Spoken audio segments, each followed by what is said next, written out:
എൻ്റെ പേര് അശ്വതി. ഞാൻ 2018 ഇവിടെ വരുന്നത്. അതിനു മുന്നേ ഞാൻ ഇതുവഴിയൊക്കെ കോളേജിലൊക്കെ പോകുന്നുണ്ടെങ്കിലും എനിക്ക് ഇവിടെ പള്ളിയാണെന്നോ ഇവിടെ എന്താണെന്നോ ഒന്നും അറിയത്തില്ലായിരുന്നു. 1918 ആ ടൈമിൽ ഞാനിവിടെ വന്നത്. അപ്പോൾ ഇങ്ങനെ തിരക്കൊക്കെ ഉണ്ടെങ്കിൽ എനിക്കറിയില്ല. അപ്പം ഞങ്ങൾ 23 വർഷമായിട്ട് വീടില്ലാതെ വാടകയ്ക്കായിരുന്നു താമസിച്ചുകൊണ്ടിരുന്നത്. എൻ്റെ ചെറുപ്പകാലം തൊട്ട് ഈ അടുത്ത ഒരു 2019 വരെ ഞങ്ങൾ വാടകയ്ക്കായിരുന്നു താമസിച്ചിരുന്നത്. അപ്പോൾ ഇങ്ങനെ വീട് വാടകയ്ക്ക് താമസിച്ചുകൊണ്ടിരുന്ന ആ സമയത്ത്, അതായത് കോളേജിൻ്റെ ആ ഒരു ടൈമിൽ എൻ്റെ പല്ലിൽ സൈഡിലായിട്ടൊരു മുഴ പോലെ വരികയും അതുകൊണ്ട് ഒരു 3 മാസത്തോളം ഞാൻ ഹോസ്പിറ്റലിൽ മൊത്തം കയറി ഇറങ്ങി. പക്ഷേ അത് എന്താണെന്ന് കണ്ടുപിടിക്കാനോ അതിനകത്ത് എന്താണെന്നോ ഒന്നും ഡോക്ടേഴ്സിന് പറ്റുന്നുണ്ടായിരുന്നില്ല. അപ്പോൾ എനിക്ക് ഭയങ്കര വിഷമമായി. എല്ലായിടത്തും കയറി ഇറങ്ങിയപ്പം മെഡിക്കൽ കോളേജ് ചെന്നപ്പോഴത്തേക്കും അവരത് പഠിക്കുന്ന പോലെ പിള്ളേരൊക്കെ ഇങ്ങനെ അറയ്ക്കുന്ന രീതിയിലുള്ള ഒരു മുഴയായിരുന്നു. അങ്ങനെ ഇരിക്കുമ്പോൾ ഒരു ചേച്ചി നമ്മുടെ വീട്ടിൽ വരികയും ഇവിടുത്തെ ഒരു തൈലം തരികയും ചെയ്തു. അപ്പം എനിക്കറിയില്ല, അമ്മ ഇങ്ങനെ കൊണ്ടു തന്നു, നീ ഇതൊന്ന് തേച്ച് നോക്കുക. അവരിങ്ങനെ പറയുന്നു, അമ്മയ്ക്ക് പരിചയമുള്ളതാണെന്നു. അവരിങ്ങനെ പറയുന്നു, നീ ഒന്ന് തേച്ച് നോക്കാൻ പറഞ്ഞു. ഞാനങ്ങനെ ഇട്ടു. പിറ്റേ ദിവസം ആകുമ്പോഴത്തേക്കും ആ മുഴ കാണുന്നില്ല. ഞാൻ തന്നെ ഞെട്ടിപ്പോയി, ഇത് എവിടെ പോയി എന്താണെന്നൊന്നും അറിയത്തില്ല. അപ്പോൾ അവരിങ്ങനെ പള്ളിയിലെ കാര്യങ്ങൾ പറയുകയും ഞങ്ങളിവിടെ വന്ന് ഉടമ്പടി എടുക്കുകയും ചെയ്തു. അപ്പം നമ്മൾ കുറച്ച് നിയോഗങ്ങളൊക്കെ എഴുതുകയും പ്രാർത്ഥിക്കുകയൊക്കെ ചെയ്യുമായിരുന്നു. പക്ഷേ കറക്റ്റായിട്ട് അച്ഛൻ്റെ ടോക്കോ ധ്യാനമോ ഒന്നും കൂടുന്നില്ലായിരുന്നു. നമ്മൾക്ക് ഇതിനെപ്പറ്റി ഒരു ഐഡിയ ഇല്ല, അറിയത്തില്ല. അപ്പം ഇങ്ങനെ കുറച്ച് നാൾ കഴിഞ്ഞപ്പോഴത്തേക്കും പിന്നെ കുറേ പ്രശ്നങ്ങൾ വരാൻ തുടങ്ങി. പ്രശ്നങ്ങൾ എന്ന് പറഞ്ഞാൽ നമുക്ക് സഹിക്കാൻ പറ്റാത്ത രീതിയിലുള്ള പ്രശ്നങ്ങൾ. കോവിഡിന് മുന്നേ ആയിട്ടേ വീട്ടിൽ പ്രശ്നങ്ങൾ. ചേച്ചിയുടെ ഹസ്ബൻഡ് മരിച്ചുപോയി കോവിഡായിട്ട്. പിന്നെ വീടില്ല. സ്ഥാപനം ഒരു ചെറിയ സ്ഥാപനമായിരുന്നു. അത് നമുക്കങ്ങനെ വലിയ വരുമാനങ്ങളൊന്നും ഇല്ല, വീടില്ല, ഇതിൽ മൊത്തം ബിഗ് സീറോയിലായിപ്പോയി. അപ്പോൾ ഞാൻ അങ്ങനെ ഇരിക്കുമ്പോഴത്തേക്കും ചേച്ചിയോട് പറഞ്ഞു, നമുക്കെന്നെങ്കിൽ അച്ഛനെ പോയി ഒന്ന് കാണാം. പക്ഷെ അപ്പോഴും എൻ്റെ ഉടമ്പടി കറക്റ്റായിട്ട് എനിക്ക് പാലിച്ച് വരാനോ പ്രോപ്പറായിട്ട് ഞാൻ പുതുക്കാറോ ഇല്ല. അപ്പോൾ പിന്നെ എങ്ങനെ അച്ഛനെ കാണും? അങ്ങനെ ചേച്ചിയുടെ ഹസ്ബൻഡിൻ്റെ പേരിൽ കുറച്ച് സ്ഥലം ഉണ്ടായിരുന്നു, ഒരു 18 സെൻറ്റ് സ്ഥലം ഉണ്ടായിരുന്നു. പക്ഷെ അത് ഈ കണ്ടം പോലെയാണ് കിടക്കുന്നത്. അതിനകത്ത് കുറേ പ്രശ്നങ്ങളുണ്ട്. അതിൽ ആധാരം ഇനി എന്തെങ്കിലും ചെയ്യണമെങ്കിൽ തന്നെ ആധാരത്തിൽ നമ്മൾ വില്ലേജിൽ കാണിച്ചപ്പോൾ കുറേ പ്രശ്നങ്ങൾ, അതായത് തിരുത്തിക്കൊണ്ട് വരണം, അതിൽ കരമടയ്ക്കാൻ പറ്റത്തില്ല, അങ്ങനെയൊക്കെയാണ് പുള്ളി പറഞ്ഞത് വില്ലേജിൽ നിന്ന്. അപ്പം ഞാനും ചേച്ചിയും കൂടെ ഇവിടെ വന്ന് ഫ്രണ്ടിൽ മാതാവിൻ്റെ അടുത്ത് പറഞ്ഞത്, ഞങ്ങൾ 2 പെൺപിള്ളേരാണ്, ഞങ്ങൾക്ക് ഇനി ഇതല്ലാതെ ഞങ്ങൾക്ക് വേറൊരു നിവർത്തിയില്ല അമ്മേ, ഇതിൽ നിന്ന് ഞങ്ങൾക്ക് എന്തെങ്കിലും ഒന്ന് ചെയ്തു തരണം, ഇത് തിരുത്തിക്കൊണ്ട് വരാനാണ് പറയുന്നത്, ഞങ്ങൾക്ക് ഇതിന് നിവർത്തിയില്ല അമ്മ, ഇതിൽ ഇടപെടണമെന്ന് പറഞ്ഞ് തിരിച്ച് ഞങ്ങൾ വീട്ടിൽ ചെന്നു. വീട്ടിൽ ചെല്ലുന്നതിന് മുന്നേ ആയിട്ട് അച്ഛനെ കണ്ടപ്പോൾ പറഞ്ഞ്, അത് നമുക്ക് പ്രശ്നമൊന്നും ഇല്ലെന്ന് എൻ്റെ അടുത്തൊരു വക്കീൽ പറഞ്ഞു. നീ അത് ചെയ്തോ, ആധാരത്തിൽ പ്രശ്നമല്ലേ, അത് അവരുടെ തെറ്റാണ്, നമ്മുടെ തെറ്റല്ലല്ലോ. ആധാരത്തിൽ അങ്ങനെ എന്തോ വിഷയം ഉണ്ടെങ്കിലും വില്ലേജിൽ എന്തോ കരമടച്ച കരത്തിൽ തമ്മിലാണ് പ്രശ്നം, നിങ്ങളത് ചെയ്തോളാൻ എന്ന് പറഞ്ഞു. അപ്പോൾ ആ ധൈര്യത്തിൽ നമ്മൾ വില്ലേജിൽ ചെന്നപ്പോൾ അവർ വന്ന് നോക്കിയിട്ട് പറഞ്ഞു, അത് നടക്കത്തില്ല, നിങ്ങൾ തിരുത്തിക്കൊണ്ട് വരാൻ പറഞ്ഞു. അപ്പോൾ ഒരു 2-3 ആഴ്ച കഴിഞ്ഞപ്പോഴത്തേക്ക് ആ വില്ലേജ് ഓഫീസർ അവിടെ നിന്ന് മാറിപ്പോയി, വേറൊരു വില്ലേജ് ഓഫീസർ വന്നു.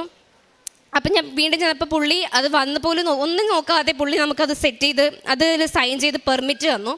അങ്ങനെ നമ്മൾ വീട് പണി വെറും 5 ലക്ഷം രൂപയ്ക്ക് ഉണ്ടായിരുന്ന സ്വർണ്ണം എല്ലാം കൂടെ പണയം വെച്ചാണ് നമ്മൾ വീട് പണി സ്റ്റാർട്ട് ചെയ്യുന്നത്. അങ്ങനെ വീട് പണി സ്റ്റാർട്ട് ചെയ്തു.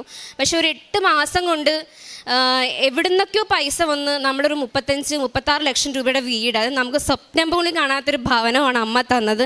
അതിനെനിക്ക് അമ്മയോട് 1000 നന്ദി പറയുന്നു.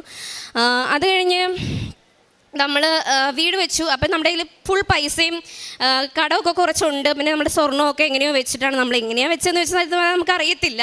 അത് അമ്മയുടെ ഒരു ഇടപെടലാണ് നമ്മുടെ ഭവനം എന്ന് പറയുന്നത്. അങ്ങനെ ഇരിക്കുമ്പോൾ പിന്നെ ഒരു ചെറിയ സ്ഥാപനം നമുക്ക് പാതിരപ്പള്ളിയിൽ അകത്തേക്ക് കയറിയിട്ടുണ്ടായിരുന്നു. അത് കുറച്ചുള്ളിലേക്കാണ്, ചെറിയൊരു സ്ഥാപനമാണ്. അപ്പോൾ ചേച്ചിയായിരുന്നു അത് നോക്കിക്കൊണ്ടിരുന്നത്. അപ്പം ഞാൻ പറഞ്ഞു, ചേച്ചി പറഞ്ഞു, ഇതിനി എന്ത് ചെയ്യും, ഇതിനകത്ത് നമുക്ക് ഒരുപാട് പൈസയൊന്നും നമുക്ക് കിട്ടുന്നില്ല, ഇനി മുന്നോട്ട് പോയാൽ ഇതിൻ്റെ ലൈസൻസും പുതുക്കാൻ പറ്റത്തില്ല, കാരണം ചെറിയ സ്ഥാപനങ്ങളെല്ലാം അടയ്ക്കണമെന്നാണ്. ഇപ്പം മെഡിക്കലിൽ കുറേ പ്രോബ്ലം ഉണ്ട്, ചെറിയ ലാഭമൊന്നും പറ്റത്തില്ല എന്നും പറഞ്ഞ് ഇങ്ങനെ അങ്ങനത്തെ ഒരു സാഹചര്യത്തിലൂടെ കടന്നു പോവുക. അപ്പം ഞാൻ പറഞ്ഞ്, ഞാനെന്തായാലും ആ സമയത്ത് ഞാൻ വന്ന് ഉടമ്പടി പുതുക്കി ഇവിടെ വന്ന് അച്ഛൻ്റെ ടോക്കൊക്കെ കാണുകയും ധ്യാനം കൃത്യമായിട്ട് കൂടുകയൊക്കെ ചെയ്ത്. അപ്പം ഞാൻ പറഞ്ഞു, താൻ എൻ്റെ കൂടെ വാ, ഞാൻ പറഞ്ഞ് ഈ കൊച്ചു ലോണിനെ അന്വേഷിക്കാനായിട്ട് പോയി. അപ്പം ഞാൻ പറഞ്ഞ് എന്നാൽ നീ എൻ്റെ കൂടെ പള്ളി വരാൻ പറഞ്ഞ് വരും, ഉടമ്പടി ഒന്നും എടുക്കത്തില്ല. അങ്ങനെ വലിയ വിശ്വാസമുള്ള ഒരു ആളല്ലായിരുന്നു. അപ്പോൾ അങ്ങനെ ഇരിക്കുമ്പോഴത്തേക്കും ലോൺ റിജക്ഷനായി പോയി. അപ്പോൾ റിജക്ഷനായി പോയപ്പോൾ ഞാൻ പറഞ്ഞ് നീ അതിങ്ങി താ, ഞാൻ അച്ഛനെ പോയി കാണാം, പക്ഷേ നീ ഉടമ്പടിയിലല്ലാത്ത കൊണ്ട് ചിലപ്പോൾ കാണാൻ പറ്റുമോ ഇല്ലയോ എന്ന് എനിക്കറിയില്ല, എന്നാലും അമ്മ അനുവദിക്കുവാണെങ്കിൽ ആര് നമ്മളെ മാറ്റി നിർത്തിയാലും അമ്മ നമ്മളെ അവിടെ എത്തിക്കുമെന്ന് ഞാൻ പറഞ്ഞു. അങ്ങനെ റിജക്ഷനായ പേപ്പർ നമ്മൾ ലോണിനായിട്ട് സ്ഥാപനത്തിന് ലോണിനായിട്ട് ചെന്നപ്പോഴത്തേക്കും പുള്ളി പറഞ്ഞ് ഇത് ഇത്രയും ഇരിക്കുന്ന കണ്ടില്ലേ, ഇത് ഇത്രയും റിജക്ഷൻ ആയതാ, ഇത് ഇത് പോയിട്ടുണ്ടെങ്കിൽ ഒരു സ്കോർ പോയിട്ടുണ്ടെങ്കിൽ നിങ്ങൾക്ക് കിട്ടത്തില്ല, കാരണം ഇത്രയും പേപ്പർ ഇവിടെ റിജക്ഷൻ ആയിട്ടിരിക്കുക, പിന്നെ നിങ്ങൾക്കിത് എങ്ങനെ കിട്ടുമെന്ന് മാനേജറുകളോട് ചോദിച്ചു. സിബിൽ സ്കോർ തനിക്ക് കുറവാണ്. സിബിൽ സ്കോർ എന്ന് പറഞ്ഞാൽ ഇത് ഈടില്ലാത്തൊരു ലോണാണ്, അതായത് വുമൺസിന് വേണ്ടിയിട്ടുള്ള ഒരു ലോണായിരുന്നു. അപ്പോൾ നമ്മൾ 12 ലക്ഷം രൂപയാണ് അത് എടുക്കാനായിട്ട് ഉദ്ദേശിച്ചത്, മിഷനറി മേടിക്കാനായിട്ട് ലാബിനായിട്ട്. അപ്പോൾ പുള്ളിക്കാരിക്ക് അത് ഇല്ല, ട്രാൻസാക്ഷൻ്റെ പ്രശ്നം കാരണം അവർ കൊടുക്കില്ല, അത് സിസ്റ്റം മൂവ് ആവുന്നില്ലെന്നാണ് പറഞ്ഞു. അപ്പോഴേക്കും നമ്മൾ ലോണിനായിട്ട് കുറേ കടം മേടിച്ച് അത് അത്രയും പേപ്പേഴ്സ് എത്തിച്ചിരിക്കുക, അവിടെ ബഹളമായി, ആളും മാനേജറുമായിട്ട് ഇടിയായി. അപ്പോൾ പുള്ളി തരുന്നില്ല എന്നുള്ള രീതിയിലായി. പിന്നെ ഞങ്ങൾ ഒത്തിരി പറഞ്ഞ് ഞാൻ അങ്ങനെ പറഞ്ഞ് ആ റിജക്ഷനായ പേപ്പറിൻ്റെ ഒരു കോപ്പി തന്നിട്ട് ഇങ്ങനെ തലയാട്ടി കാണിച്ച് എന്തായാലും ഇത് കിട്ടാൻ പോകുന്നില്ല, ഞാനിവിടെ ഉണ്ടെങ്കിൽ എനിക്കറിയാമല്ലോ, ഞാൻ ഇത്രയും പേപ്പർ ഇവിടെ ഇരിക്കുവാണ്, ഇത് നിങ്ങൾക്ക് കിട്ടില്ല എന്ന് പറഞ്ഞു. അപ്പം ഞാനിവിടെ വന്ന് ആ പേപ്പറുമായിട്ട് അച്ഛനെ കാണാനായിട്ട് നിന്ന്. അപ്പോൾ എൻ്റെ ചേച്ചിയുടെ പേപ്പറും എൻ്റെ ഉടമ്പടിയുമാണ്, അങ്ങനെ കാണാൻ പറ്റില്ല എന്നൊന്നും ചെയ്തിട്ട് ആ സമയത്ത് എനിക്ക് അറിയത്തില്ലായിരുന്നു. ഞാൻ എൻ്റെ ബുദ്ധിമുട്ട് കൊണ്ട് ഞാൻ അവിടെ നിന്ന് കൊന്ത ചൊല്ലി രണ്ടാമത്തെ രഹസ്യമായപ്പോഴത്തേക്കും എന്നെ കയറ്റി വിട്ടു. അപ്പം ഞാൻ എൻ്റെ മനസ്സിൽ ലാസ്റ്റ് ഇവിടെ ഒന്ന് നിൽക്കുവാണ്. അപ്പോൾ ചേച്ചീനെ വിളിച്ചുകൊണ്ട് വാ, നീ അച്ഛനെ ഒന്ന് കാണാമല്ലോ, എൻ്റെ കാര്യങ്ങളെല്ലാം നിൻ്റെ അവസ്ഥകളെല്ലാം പറയാമെന്ന് എൻ്റെ മനസ്സിലിങ്ങനെ പറഞ്ഞു. ഞാൻ ലാസ്റ്റ് ആയപ്പോഴത്തേക്കും ഓടിപ്പോയി. എൻ്റെ വീട് അടുത്താണ്, 4 കിലോമീറ്ററേ ഉള്ളൂ. ഇവിടെ ചേച്ചി വിളിച്ചുകൊണ്ട് വന്ന് ഇവിടെ നിന്ന് എന്നിട്ട് ലാസ്റ്റ് അച്ഛൻ. അപ്പോൾ ഞങ്ങൾ അവിടെ എത്തിയപ്പോഴത്തേക്ക് എല്ലാവരെയും കണ്ട് കഴിഞ്ഞു, ഞങ്ങൾ അവിടെ വരെ എത്തിയുള്ളൂ. ഓടി വന്ന് ഞങ്ങൾ ഇവിടെ നിന്നു. അപ്പം എന്നെ മാത്രമേ കയറ്റി വിടുള്ളൂ എന്ന് പറഞ്ഞപ്പോൾ എൻ്റെ ചേച്ചി പുറത്തിൽ നിന്നു. എന്നിട്ട് ഞാനിങ്ങനെ അച്ഛൻ്റെ കയ്യിൽ ആ പേപ്പർ കൊടുത്തു, അച്ഛൻ അത് വെച്ച് പ്രാർത്ഥിച്ചു തിരിച്ചു വന്നു. എന്നിട്ട് എന്നെ ഇങ്ങനെ നോക്കി. അപ്പം ഞാൻ എൻ്റെ കാര്യങ്ങളൊക്കെ ഇങ്ങനെ അങ്ങോട്ട് പറഞ്ഞുകൊണ്ടിരിക്കുക, അച്ഛൻ എന്നോടൊന്നും ഇങ്ങോട്ട് പറയുന്നുമില്ല. അപ്പം എനിക്ക് ഭയങ്കര വിഷമമായി. അപ്പം അച്ഛൻ ലാസ്റ്റിനടുത്ത് പറഞ്ഞ് ഇങ്ങനെ ആ കാര്യം കേട്ടിട്ട് അച്ഛൻ എൻ്റെ അടുത്ത് പറഞ്ഞ് നീ ഈ കാശ് രൂപ അവൾക്ക് കൊടുത്തേക്കാൻ പറഞ്ഞു. അപ്പോൾ എനിക്ക് സന്തോഷമായി, എൻ്റെ ലോൺ പാസ്സായി എന്ന് ഞാൻ മനസ്സിൽ ഉറപ്പിച്ചു. അങ്ങനെ ഞാൻ എൻ്റെ ചേച്ചിക്ക് അത് കൊടുത്തു. അങ്ങനെ ഞങ്ങൾ തിരിച്ചു പോയി. ബാക്കി ചേച്ചി പറഞ്ഞു. എനിക്കാണെങ്കിൽ ഒരു വിശ്വാസവും ഇല്ലായിരുന്നു. ഇപ്പം ഇവൾ എൻ്റെ അടുത്ത് പറഞ്ഞ് അത് ഉറപ്പാണ് കിട്ടുമെന്ന് പറഞ്ഞു. പക്ഷെ ഞാൻ പറഞ്ഞു അത് വെറുതെയാണ്, അങ്ങനെയൊന്നും കിട്ടത്തില്ല, പുള്ളി എങ്ങനെ പറഞ്ഞുകൊണ്ടിരിക്കുവാണല്ലോ കിട്ടില്ല എന്ന്. പക്ഷേ ഞങ്ങളിത് 1 മാസം വെയിറ്റ് ചെയ്തു. 1 മാസം കഴിഞ്ഞപ്പോഴത്തേക്കും എൻ്റെ ഒരു ഫ്രണ്ട് വിളിച്ചിട്ട് ക്രെഡിറ്റ് സ്കോർ ചെക്ക് ചെയ്ത് തരട്ടേന്ന് ചോദിച്ചു. അപ്പോൾ ഞാൻ പറഞ്ഞു വേണ്ട, എൻ്റെ ഫോണിൽ ചെക്ക് ചെയ്തോളാം, എനിക്കറിയാമെന്ന് പറഞ്ഞു. പക്ഷേ അവർ പറഞ്ഞ് ക്രെഡിറ്റ് സ്കോർ ചെക്ക് ചെയ്യുന്നതാണെന്ന് പറഞ്ഞ്. അങ്ങനെ ഞങ്ങൾ ചെക്ക് ചെയ്ത് നോക്കിയപ്പം എനിക്ക് എത്രയാണോ സ്കോർ വേണ്ടത് 567 വേണ്ടത്, ആ 567 തന്നെ തന്ന് എനിക്ക് സിബിൽ സ്കോർ കൂട്ടി തന്നു 1 മാസമായപ്പം. അപ്പോഴും ഞാൻ ഇവളോട് പറഞ്ഞു ഇത് തനിയെ വന്നിട്ടുള്ളതായിരിക്കും, ഇത് അങ്ങനെയൊന്നും കൂടി വരത്തില്ല, ഇത് തനിയെ വന്നതാ, അല്ലാതെ അവിടെ വന്ന് പ്രാർത്ഥിച്ചിട്ടൊന്നും അല്ല എന്ന് പറഞ്ഞ്. അപ്പോൾ ഇനി ഈസി ആയിട്ട് കിട്ടും എന്ന് ഞാൻ എൻ്റെ മനസ്സിൽ വിചാരിച്ചു. അപ്പോൾ ഇവൾ ഭയങ്കര പ്രാർത്ഥനയാണ്. ഞാൻ പറയും നിനക്ക് വേറൊരു പണിയില്ലേ, 24 മണിക്കൂർ നീ സാക്ഷ്യം കേൾക്കലും അച്ഛൻ്റെ ധ്യാനം കൂടലുമാണ്, ഇത് നിർത്തി വെക്കാവോ എന്ന് വരെ ഞാൻ ചോദിച്ചിട്ടുണ്ട്. അപ്പോഴെനിക്കിതൊരു വിശ്വാസമില്ല ഇവളിലൂടെ ഇവിടെ വരുമെങ്കിലും. ഇവളെൻ്റെ അടുത്ത് പറഞ്ഞു നീ സ്കോർ കൂടുമ്പോൾ തന്നെ നീ ഇവിടെ വന്ന് ഉടമ്പടി എടുക്കണം. അപ്പോൾ ഞാൻ പറഞ്ഞു ഓക്കെ 3 മാസത്തേക്കല്ലേ ഞാൻ എടുക്കാം, 3 മാസം കഴിയുമ്പം വേണ്ടെങ്കിൽ നിർത്താമല്ലോ. അങ്ങനെ ഞാൻ വിചാരിച്ച് ഞാൻ പോയി. ബാങ്കിൽ ചെന്നപ്പം അതിലും വലിയൊരു ടാസ്ക്കായിരുന്നു. ഈ 2 ചെറിയ പിള്ളേർ വന്നു കഴിഞ്ഞാൽ എങ്ങനെ ഈ 18 ലക്ഷം രൂപയുടെ ലോൺ ഞങ്ങൾക്ക് കിട്ടും. 18 വെച്ചാൽ ബാക്കി നമ്മൾ 12 നമുക്ക് കിട്ടുള്ളൂ മിഷ്യൻ്റെ പൈസ, ബാക്കി നമ്മൾ അടയ്ക്കണം. അപ്പം ഇതെങ്ങനെ തരും, നിങ്ങൾക്ക് എങ്ങനെ തരും, ഈ 2 ചെറിയ പിള്ളേരല്ലേ, നിങ്ങൾ എങ്ങനെ തിരിച്ചടയ്ക്കും, ഒന്നാമത് ഇത് ഈടില്ലാത്ത ലോണാണ്, അപ്പം അത് തരാൻ പറ്റൂല എന്നൊക്കെ പറഞ്ഞ്. അപ്പം ഞങ്ങൾ അന്ന് വിഷമിച്ച് പോന്നു. ഇവിടെ വന്നിരുന്ന് സംസാരിച്ച് മാതാവിൻ്റെ അടുത്ത് ഞങ്ങൾക്ക് സ്കോർ കൂട്ടി തന്ന നീ ആണെങ്കിൽ ഞങ്ങൾക്കിത് അവരുടെ കയ്യിൽ നിന്ന് വാങ്ങിത്തരണമെന്ന് പറഞ്ഞ്. രണ്ടാമത് ഞങ്ങൾ ചെന്നു, വീണ്ടും അവരങ്ങനെ തന്നെ പറഞ്ഞു. പക്ഷെ അന്ന് ഞങ്ങൾ അവിടെ ഉപ്പിട്ട് പ്രാർത്ഥിച്ചിട്ടാണ് പോകുന്നത്. മൂന്നാമത് മാനേജറുമായിട്ട് സംസാരിക്കാൻ അവരെന്നെ വിളിപ്പിച്ചിട്ടുണ്ടായിരുന്നു. അവർ 2 പേരും മാനേജറും. അപ്പം ഞങ്ങൾ ഒറ്റയ്ക്ക് പോകാൻ പേടിയായിട്ട് മിഷ്യൻ്റെ സർവീസ് ചെയ്യുന്ന ആളെ കൂടെ ഞങ്ങൾ കൊണ്ടുപോയി ഒരു ധൈര്യത്തിലും. പക്ഷേ ഞാൻ അവിടെ ചെന്നിട്ട് ഞാൻ തന്നെയാണ് അവരെ കൺവിൻസ് ചെയ്യിച്ചത്. ഒരിക്കലും എനിക്ക് അങ്ങനെ പറയാനുള്ളൊരു ധൈര്യം പോലും ഇല്ല. പക്ഷേ ഞാൻ അവരെ കൺവിൻസ് ചെയ്യിച്ച് അവരന്ന് തന്നെ എനിക്ക് ലോണിനുള്ള സാങ്ഷനുള്ള പേപ്പർ തന്നു. അങ്ങനെ ഞങ്ങൾ അവിടുന്ന് പോന്നു, ലോൺ പാസ്സായി, പണിയെല്ലാം തുടങ്ങി, ലാബിൻ്റെ വർക്കൊക്കെ കഴിഞ്ഞു. പക്ഷേ ഞാൻ ഇവളടുത്ത് പറഞ്ഞായിരുന്നല്ലോ ഇവിടെ വന്ന് ഉടമ്പടി പാലിച്ചോളാന്ന്. അതൊക്കെ കഴിഞ്ഞ് ഞങ്ങൾ സുഖമായി പോയി കിടന്നുറങ്ങി. അങ്ങനെ 3 മാസത്തെ പത്രം ഞങ്ങളുടെ കയ്യിൽ ഇരുന്ന് കൂടാൻ തുടങ്ങി. അപ്പം ലാബിൽ സ്റ്റാഫൊക്കെ ഉണ്ട്, 3 പേര് സ്റ്റാഫുണ്ട്. പക്ഷേ അവിടെ ഓരോ പ്രശ്നങ്ങൾ വരാൻ തുടങ്ങി, സ്റ്റാഫ് പോയി. ഞാൻ വീണ്ടും ലാബിൽ കയറി. രാവിലെ 6:30 കയറുന്ന ഞങ്ങൾ 9 മണിക്ക് അവിടെ നിന്ന് ഇറങ്ങാൻ തുടങ്ങി. അപ്പോൾ ഇവൾ എന്നെ അവിടെ ഇരുത്തിയിട്ട് അപ്പം നോക്കിയപ്പോൾ ഇത്രയും പത്രം കൂടിയിരിക്കുക. അപ്പം അങ്ങനെ ഭയങ്കര പ്രശ്നങ്ങൾ അവിടെ നടന്നുകൊണ്ടിരിക്കുക. ഞങ്ങൾക്ക് എങ്ങും പോകാൻ പറ്റുന്നില്ല.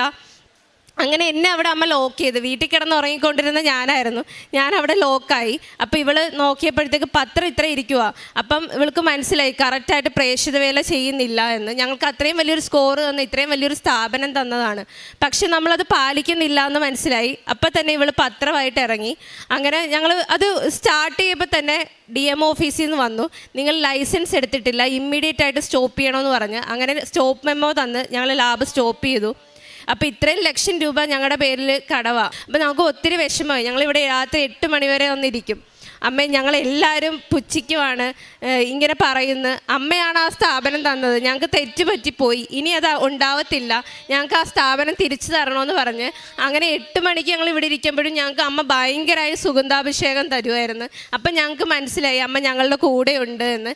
ഞങ്ങൾ ആ 3 മാസം അടച്ചിട്ട 3 മാസം കമ്പൽസറി ആയിട്ട് പ്രേക്ഷിത വേലയ്ക്ക് വീണ്ടും ഇറങ്ങാൻ തുടങ്ങി. ഓരോ വീടുകളിലും കയറി ഇറങ്ങി ഞങ്ങൾ പറഞ്ഞ് ആയിരുന്നു ആദ്യമേ സ്കോർ ഞങ്ങൾ വാങ്ങിച്ചത്.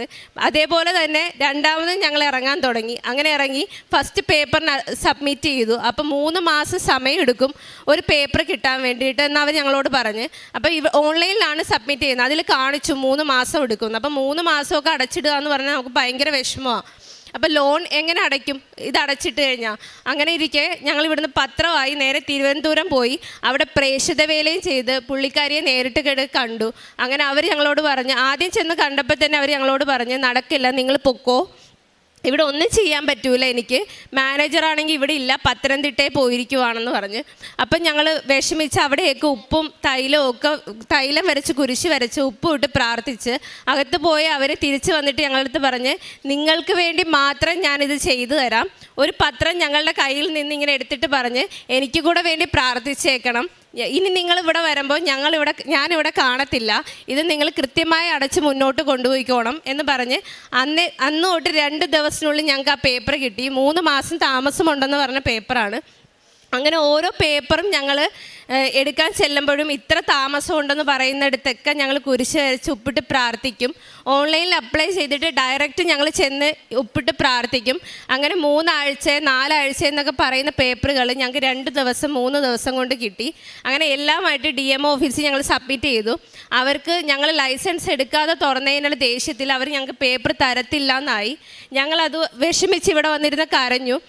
ഇനിയും നീണ്ടുപോയാൽ നമുക്ക് വിഷമമാണ്, അമ്മ എത്രയും പെട്ടെന്ന് ഞങ്ങൾക്ക് അത് തുറന്നു തരണമെന്ന് പറഞ്ഞ്. അപ്പോൾ പുറത്തെ എല്ലാ പാർട്ടിക്കാരെയും ഞങ്ങൾ പോയി കാണും, ഞങ്ങൾക്ക് എത്രയും പെട്ടെന്ന് അത് തുറക്കാൻ വേണ്ടി. അവർ പേപ്പർ പിടിച്ചു വെച്ചിരിക്കുമോ, തരുന്നില്ല. അപ്പം ഞങ്ങളിവിടെ വന്ന് അച്ഛനെ കണ്ട് ബ്ലെസ്സിങ് വാങ്ങിച്ച് അച്ഛൻ പൊയ്ക്കോളാൻ പറഞ്ഞ്.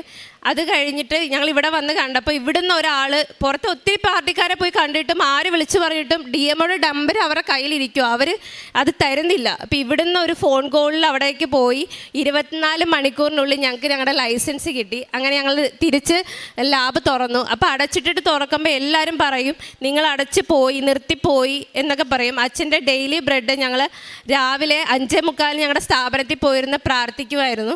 ഒരു ദിവസം ഞങ്ങൾ പ്രാർത്ഥിച്ചിട്ട് ഇറങ്ങി വന്നപ്പോൾ 5:45 ഒരാൾ വെളിയിൽ നിൽക്കുക. അയാൾ ചോദിച്ചു, എന്തായി നിങ്ങളുടെ പേപ്പർ കിട്ടിയോ എന്ന് ചോദിച്ചു. ഞങ്ങൾ പറഞ്ഞു ഇല്ല, ഇപ്പം കിട്ടും എന്ന് പറഞ്ഞു. അപ്പോൾ എല്ലാവരും എന്നോട് പറഞ്ഞ് നിങ്ങൾ ഇവിടുന്ന് നിർത്തിപ്പോയി. അപ്പോൾ പുള്ളി ഞങ്ങളോട് പറയുക, ഇല്ല അവർ പോയിട്ടില്ല, അവർ കൃപാസനത്തിലുണ്ട്, അവർ തിരിച്ചു വരുമെന്ന് ഞാൻ പറഞ്ഞിട്ടുണ്ടെന്ന്. അത് അമ്മ തന്നെ വിട്ടതാണ്. ഞങ്ങൾക്ക് ഭയങ്കര സന്തോഷമായി. അങ്ങനെ ഒരു ആൾ അവിടെ വന്ന് 5:45 പറയേണ്ട ഒരു ആവശ്യവും ഇല്ല. അപ്പോൾ ആ സമയത്തൊന്നും അവിടെ ആരുമില്ല. പുള്ളി ഞങ്ങൾക്ക് വേണ്ടി അവിടെ വന്നിരുന്ന് സംസാരിച്ച പോലെ തോന്നി. അങ്ങനെ ഞങ്ങൾ സ്ഥാപനം തിരിച്ച് തുറന്നു. പഴയതിലും നന്നായി ഞങ്ങൾക്ക് ആ സ്ഥാപനം ഇപ്പോൾ കൊണ്ടുപോകുന്നുണ്ട്. എല്ലാവരും വരാൻ മടിക്കും അടച്ചിട്ടിട്ട് തുറന്നത് കാരണം. പക്ഷേ അമ്മയുള്ളിടത്തോളം പേടിക്കാതെ ഞങ്ങളങ്ങ് സ്റ്റാർട്ട് ചെയ്തു. ഇപ്പോൾ പഴയതിനേക്കാൾ കൂടുതൽ വരുമാനത്തിലാണ് ഇപ്പോൾ ഞങ്ങളുടെ സ്ഥാപനം പോകുന്നത്. അപ്പോൾ എല്ലാവരും പറയും എല്ലാവരും പറഞ്ഞ് നിന്റെ ചേച്ചിയുടെ അല്ലേ ഈ സ്ഥാപനം, നിന്റെ അല്ലല്ലോ എന്ന് പറഞ്ഞ് ഞങ്ങൾക്ക് ഒത്തിരി വിഷമമായി. ഞങ്ങൾ രണ്ടുപേരും കൂടെയാണ് അത് സ്റ്റാർട്ട് ചെയ്തത്. പക്ഷെ അങ്ങനെ പറയുമ്പം കേട്ടപ്പോൾ ഭയങ്കര വിഷമമായി. പക്ഷേ അത് പറഞ്ഞ് ഒരു മാസം കഴിഞ്ഞപ്പോൾ ഞങ്ങൾ അടുത്ത സ്ഥാപനം ഇടാനായിട്ട് ഒരുങ്ങി. ഒരു ബാധ്യതയും ഇല്ലാതെ ഞങ്ങൾ രണ്ടാമത്തെ സ്ഥാപനം അവളുടെ പേര് സ്റ്റാർട്ട് ചെയ്തു. ഇപ്പം ഞങ്ങൾക്ക് 2 പേർക്കും ഓരോ സ്ഥാപനമുണ്ട്, രണ്ടും നന്നായി പോകുന്നു. അങ്ങനെ ഞങ്ങൾ സ്ഥാപനം അങ്ങനെ പോയി. പിന്നെ ഞങ്ങൾ വെച്ചിരുന്നത് വീടിൻ്റെ കാര്യമായിരുന്നു. വീടിൻ്റെ കാര്യത്തിൽ ഇതേപോലെ 35 ലക്ഷം രൂപ മുടക്കിയാണ് ഞങ്ങളത് വെച്ചത്. അപ്പോൾ എല്ലാവരും അപ്പുറത്തും ഇപ്പുറത്തും ഒക്കെ പറയും, തൊട്ടപ്പുറത്ത് ഒരാളുണ്ട്, അവർ ആരെയും അവിടെ കിടത്തി ഉറക്കത്തില്ല.